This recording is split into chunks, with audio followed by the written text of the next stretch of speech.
The 789th edition of the MMA Gambling Podcast of the Sports Gambling Podcast Network is brought to you by Underdog Fantasy. Sign up at Underdog Fantasy using promo code MMASGPN to get a $1,000 in bonus credits. And we're also brought to you by Edge Boost. Get up to $750 in cashback rewards each month when you sign up at edgeboost.bet and use promo code SGPN.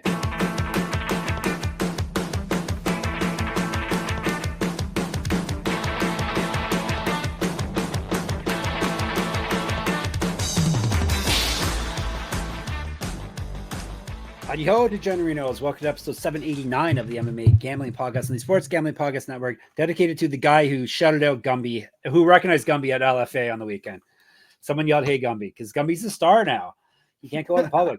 People recognize him. So this goes out to you. Obviously, you're watching and are listening to us.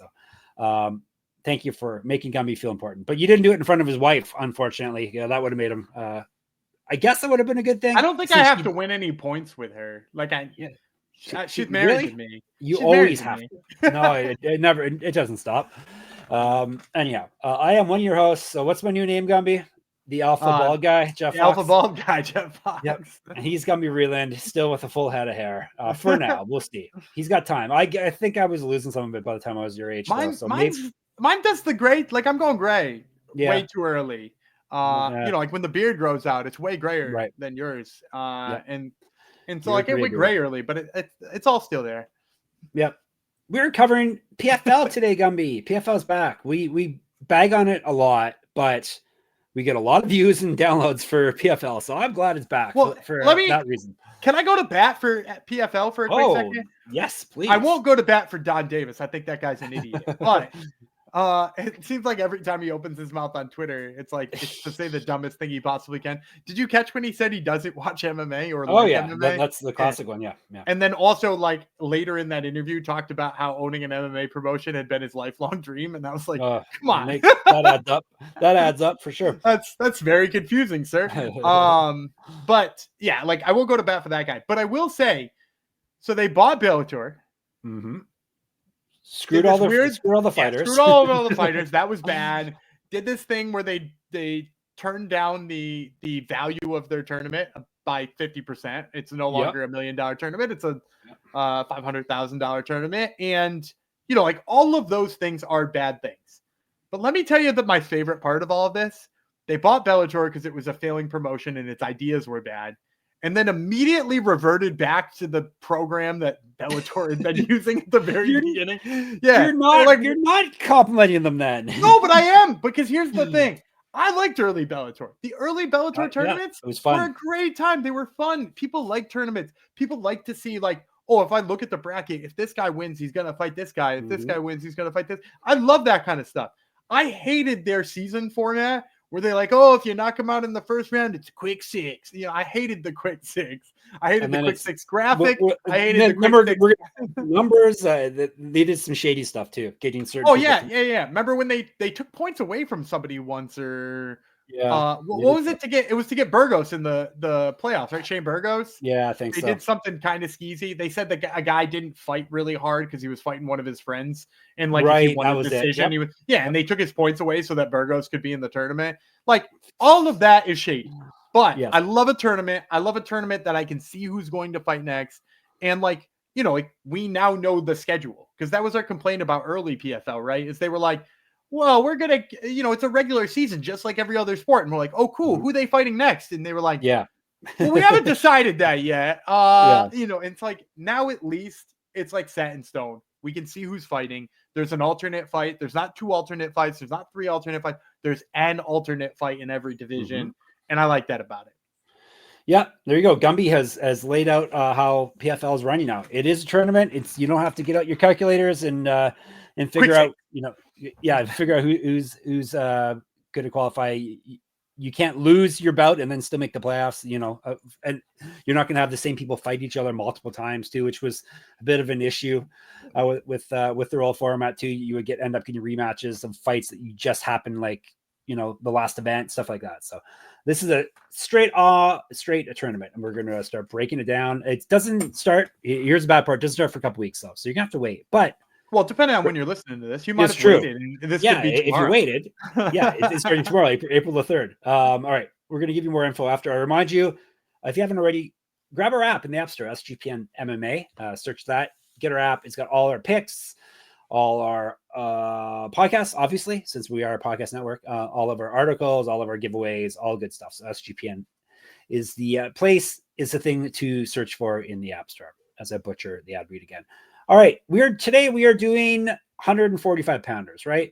First, I thought, well, what does Gumby have against the welterweight class? And then I realized, hey, we're still a week out. So we shall be covering the welterweight half of this fight card on, I guess, Sunday. Next week, right? A week from, or Sunday, right? Sunday we'll be hitting the rest of this card. Right.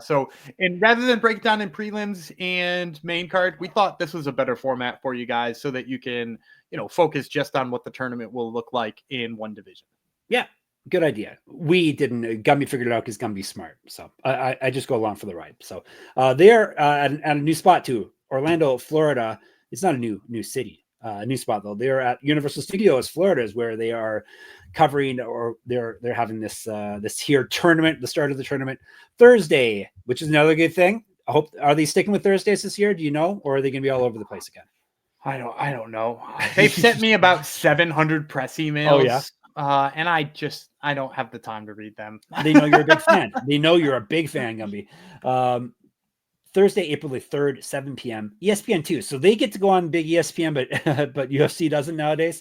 I guess this coming weekend, it's actually on ESPN 2. But yeah, Universal Studios, as I said, Orlando, Florida. 10 fights in a cage. We're doing the 5 of the lighter weight ones today, and then Sunday we'll wrap things up with the welterweight. Thoughts on the featherweight class before we actually get into the breakdowns? Not bad. I'm kind of glad Khaybulaev is in there. Him and Pinedo are the ones that I was like, if they aren't in there, it would feel kind of wrong. Obviously this felt like it was going to have pit bulls in it, and now there aren't. And I don't know if I'm super high on the pit bulls or would feel better if they were in there, but Braga's fun to watch. They went and got some guys, some international guys in Landu and Kim, and even Kelly, who was, I think, if I'm not mistaken, he was on the Euro one. And so they went and found some guys that are new and exciting to go along with people who you would assume are favorites for the tournament. Yeah. Do you have a favorite to win it? If you could bet a future, do any books have that? Have you seen that before? I would like to see. I would like to see an offshore book. Throw those up. Bleep that. Bleep that. Yeah, we'll bleep that out. A reminder to cut that out. I would like to see an offshore, or even an onshore off of that. But I would have to imagine the odds-on favorite here is Khaybulaev. He's 20-1, really 21-1, because he did get beat in the fight that got turned into a no contest. He got knocked out by Daniel Pinedo, which is a fun one loss to have. But he's electric. He's a good wrestler, all those types of things. I would imagine he's the odds-on favorite. But there's plenty of people here who could surprise you. Yeah. I had one more question before we dive in. Is there any glaring, I know people are complaining about other weight classes, people that weren't included in the tournament. Is there any glaring omissions for featherweight? No, not really to me. Nobody who sticks out that I was like, if they're not in there, like the big two that I said, probably Khaybulaev and Pinedo, and with, the Pitbull brothers leaving, I assume Braga would be in there, and he is. So that's good. All right, awesome. Let's dive into the alternate fight first. A Canadian, Frederik Dupras, versus Nathan Ghareeb from the United States of America. 3 5 rounds, 145 ultimate bout. So if someone gets hurt, the winner of this will get to step in. No odds posted yet because we're still 2 weeks out, or a week and a half out of the actual event. But PFL odds are easy to find. I'm sure you'll be able to get them at our sponsor, which we'll talk about soon enough. Not the one that we bleeped out. I didn't say anything. They don't pay us. Nobody heard that.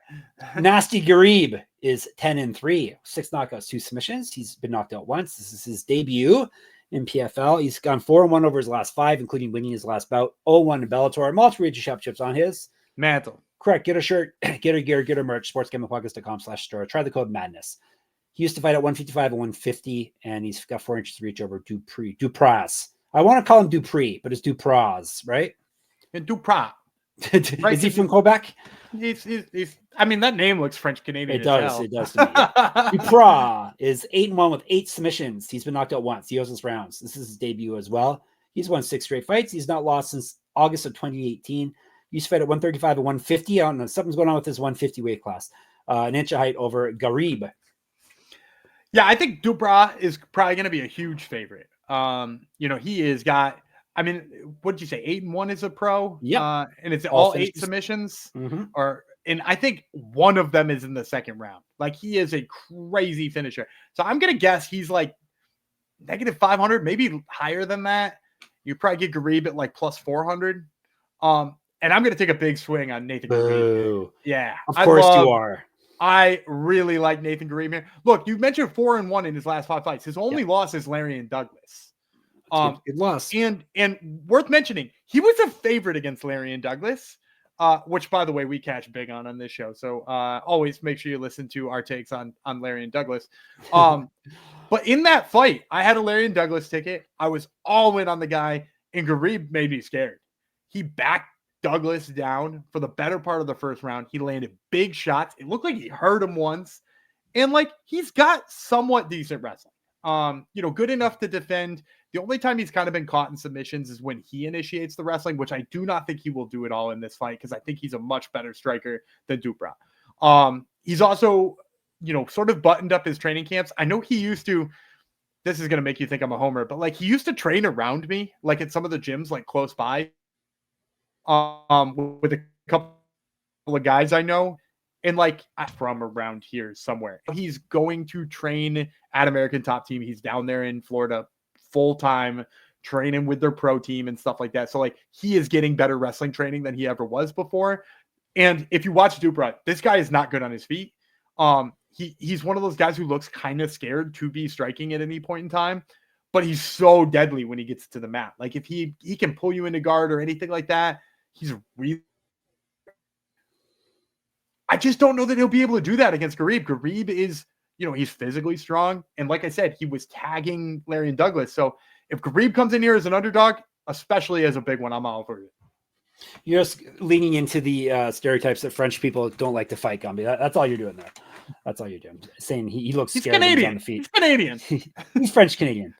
Hopefully we don't have to fight anytime, anywhere, anytime soon. All right. We got that all set for you. Let me tell you about a couple of our lovely sponsors before we dive into some more winning plays for the kickoff of the Featherweight tournament. DraftKings first, ladies and gentlemen. When it comes to college basketball and March Mania, one thing is for sure, nothing's for sure. Upsets, buzzer beaters, Cinderella's advancing, top seeds going home early. It's all going to happen. Bet the unexpected every upset every day with DraftKings Sportsbook. With live betting, exclusive content, promos, and parlays, DraftKings is the ultimate college basketball destination for March. First time, here's something special just for you. New DraftKings customers bet $5 to get $200 in bonus bets instantly. Call Filipkowski, prop plays, Al Horford prop plays, or play some PFL. Why not, right? Bet the unexpected with DraftKings Sportsbook. Download the DraftKings Sportsbook app and use our code SGP. That's code SGP for new customers to get $200 in bonus bets. When you bet just $5 only on DraftKings, the crown is yours. Gumby. Gambling problem? Call 1-800-GAMBLER. In New York, call 877-8-HOPENY or text HOPENY 467-369. In Connecticut, help is available for problem gambling. Call 888-789-7777 or visit ccpg.org. Please play responsibly. On behalf of Boot Hill Casino and Resort in Kansas, 21 and over. Age and eligibility varies by jurisdiction. Void in Ontario. Bonus bets expire 168 hours after issuance. For additional terms and responsible gaming resources, see dkng.co/audio. Thank you, professional man. Rhythm is your home for AI picks and props. Rhythm is already off to a great start, helping you dominate March Madness. Building your own custom model is easy and profitable. Plus, they got models for NBA, golf, and coming soon, MLB. It is almost time. Another day or two, it will be here. Obviously, get on there, check out the Al Horford prop plays, and sign up today for a 7-day free trial at sportsgamblingpodcast.com/rhythm. At sportsgamblingpodcast.com/RITHM. All right, back to Florida, sunny Florida. This is an actual tournament bout here. Nathan Kelly from Ireland versus Kyun Kim from South Korea. 3 5-minute rounds, 145. Tell you about Kim first. His nickname is Aries, which was Rory McDonald's nickname at one point. He's 10-1, 3 knockouts, 3 submissions. He's never been finished in a fight. This is his debut. He's won via TKO in his last fight. That was back in January of 2024. He's not lost since October 2022. He used to fight at 155 and 158. Another cool weight class, 3 inches of height over Kelly. Kelly is 11-3, 4 knockouts, 5 submissions. He's been knocked out once, submitted once, 4-1 in PFL, 11-1 over his last 12. He won his last fight via submission. 3-0 in Bellator. Used to fight at 135, 3 years younger than Kim. Yeah, I think this one's going to be pretty close. I'm going to say Kelly like -145, Kim, probably like +125. The Kelly lost in his last fight. Granted, it was still like a big tough Russian guy. And the books tend to, penalize you less for that. But like the fact that he's coming off the loss maybe doesn't look so good. And on the other side, Kim, he's got a good record, nice finishes and stuff like that. So I think he'll stay close. But I'm still going to go with Kelly. I think the biggest piece here is the difference in the style of jiu-jitsu they bring. So Taehyung Kim is a guy who he's like a high risk, high reward jiu-jitsu kind of guy. He's the type of person who will try fancy back takes and, try big sweeps and will like pull you into a guard because he thinks he's going to like butterfly hook sweep you and stuff like that. And like, those are good and they've worked for him in the past, but I think Kelly is like a much more traditional jiu-jitsu guy in terms of the way he passes, in terms of the submissions he's looking for, in terms of the position over submission style he brings. So all of that works for him in a way that I think is going to be tough for Kim to navigate, even if he makes it to the mat. Like Kim, to me, his path to victory is narrow, and it's just like, I have to catch him with one of these guillotines I jump, or I have to catch him with a flying triangle. Meanwhile, Nathan Kelly also, I think, has the advantage on the feet. He's much lighter on his feet. He moves in and out well. Kim, on the other hand, he's got kind of some straight shots that go right to the target, but there's nothing real flashy about him. He doesn't do a great job of setting him up. So I think Kelly's going to be the better striker. He's going to be better at jiu-jitsu. And as long as he doesn't get caught in something crazy, I think he wins this one. All right. Kelly is the pick. Mark it down. Moving on in the tournament. So is he going to be fighting the winner of this fight? In the next fight? I would have to look at the bracket. I don't have it in front of me, but I believe yes. I believe yes. Gabriel Braga is who we're talking about, right? Yes. From Brazil versus Yves Landu from France. 3 5-minute rounds, 145. Let's tell you about Landu first. Is the nickname. Lando. 21-9, 5 knockouts, 5 submissions. He's been knocked out once, submitted once. He also has some finishes. This is his debut. He's won 5 straight. He's not lost since October 2021.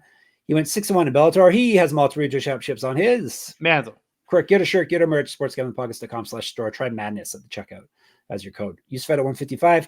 2010 Pro MMA debut, an inch reach over Braga. Braga 15-2 with 7 knockouts. He's been knocked out once. 7-2 in PFL. 3-1 over his last 4. He did win his last fight. He's fed at 135. Has missed weight before at 145, so keep that in mind. 12 years younger than Landu. Big gap there, an inch taller. I just looked up a bracket while you were talking, and they do not appear to be facing off. Okay. Braga versus Landu plays the winner of Pinedo versus Borics. Okay. And so then Kennedy and Khaybulaev with Kelly and Kim. So that's to my knowledge. Braga, I imagine, is going to be the favorite here. He's the known commodity. He's the PFL guy. I'm going to say like it'll be short of 300, but like maybe -275 against Landu. Landu is another guy who's like, like I was talking about with Dupras, a little bit uncomfortable on his feet. Looks, maybe I'm right. Maybe I am dragging this French stuff through it. Because but he looks a little bit uncomfortable on his feet. And if you watch his last fight, he fought Jonas Villarino. You remember him from Contender Series? He's the one who hit the spinning heel kick and somehow didn't get a contract. And Landu won that fight, but he won it by split decision, largely by like muscling takedowns and like doing nothing with them the whole time. And like if you watch Braga, I went back and I watched Braga's fight with Chris Wade because I was like, okay, Landu is just going to muscle takedowns. He's not going to get much done on the feet. Braga is a better striker. I can tell already. And then I was like, how did Braga do against somebody like Chris Wade? And like Chris Wade took him down a couple of times, but he just kept getting back up. He kept wearing him down. He kept beating him up when he did get back up. And like, Landu got enough control to beat Villarino, but I don't know that he'll get enough control here, especially because when like Braga hits you, judges remember it. He's just like a memorable guy when it comes to that kind of thing. So I'm going to take Gabriel Braga here. Probably is a decent favorite, but one we could probably whip into a parlay and feel pretty good about it at the end. Keep on slandering the French, Gumby. Go right ahead. All right. That is Braga. Let's get you another pick here, shall we? This is featherweight. What a surprise. Jeremy Kennedy from Canada. Hooray. Movlid Khaybulaev. Why am I having trouble with that? That one's not a hard one. Movlid Khaybulaev. I've seen him fight before. Khaybulaev. He is from Russia. These guys are fighting 3 5-minute rounds as per usual. Khaybulaev is Killer. Oh, another great nickname, just like yesterday's episode, Killer. 21-0-1 with 1 no contest, 6 knockouts, 3 submissions, 7-0-1 and 1 no contest in PFL. The 2021 champion of the PFL, back when they were giving out $1 million. He's won 7 straight, including his last fight via submission. He's not fought since June 2023.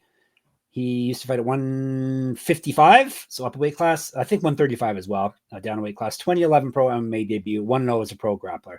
Kennedy, JBC, is 19-5 with 1 no contest, 7 knockouts, 2 submissions. He's been knocked out 3 times, 2-2 with 1 no contest in PFL. He has lost 2 straight. Before that, he won 3 straight. He's not won a fight since February 2023. He went 4-2 in Bellator, 3-1 in the UFC.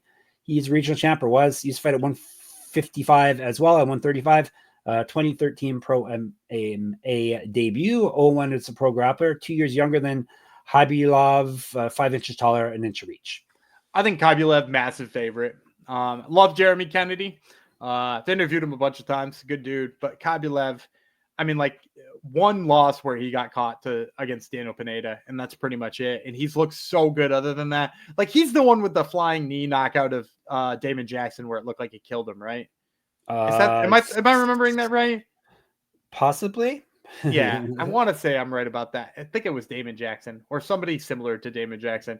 But Khaybulaev, I mean, just so explosive. Loves the flying knees, loves the big power. Also can just like wrestle when he needs to, when he's, not happy with what's happening on the feet. His cardio is wicked good. Like, there's really no reason not to make him a favorite in this tournament. Like we were talking, if there were future odds, like he's one you would want to be in on. So, I think Khaybulaev has got all the skills to beat Kennedy. And, Kennedy can wrestle a little bit, which I think is good. But even if he manages to stop the wrestling of Khaybulaev, I think he is going to be a slightly less good striker. So I'm going to take Movlid Khaybulaev, probably a big favorite here.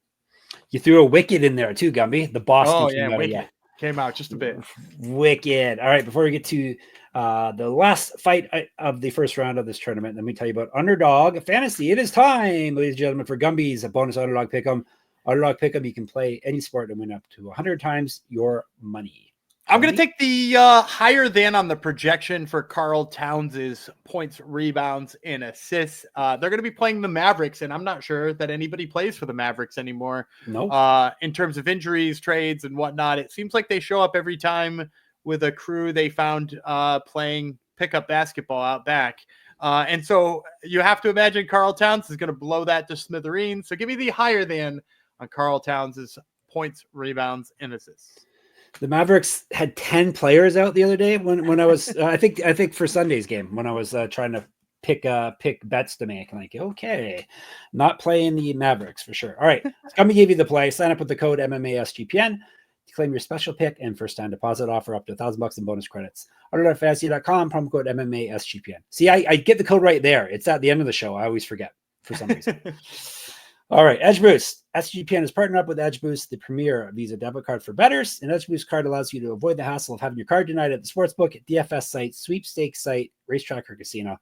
Plus, you can earn up to $750 per month in cashback rewards for using your Edge Boost card. And you know your money is safe as the card is FDIC insured. Best part is no credit checks and it's completely free. Sign up today at edgeboost.bet, promo code SGPN. All right, let's get to the last fight of the opening round of the tournament. I got to lock you into Khaybulaev first. What did you say? You said he was going to be a big favorite, 400, right? maybe more. Yeah. Okay.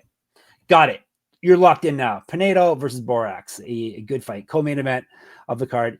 Jesus Pinedo from Mexico. Ádám Borics he's from Poland, is he not? No. No. He's Austria? from Hungary. Hungary. He's Hungarian, but he's from Hungary. All right. 3 5-minute rounds, 145. Borics is the kid, 19-2, 4 knockouts, 6 submissions. He's been submitted once. He's 1-0 in PFL. He's won 5 of 6, including his last fight. He's not lost since October 2022. He's 9-2, went 9-2 in Bellator. Rest in peace, Bellator. Regional champion. Used to fight at 150. There's that weight class again, 150. 2014 Pro MMA debut. Pinedo, El Mudo, the Mute.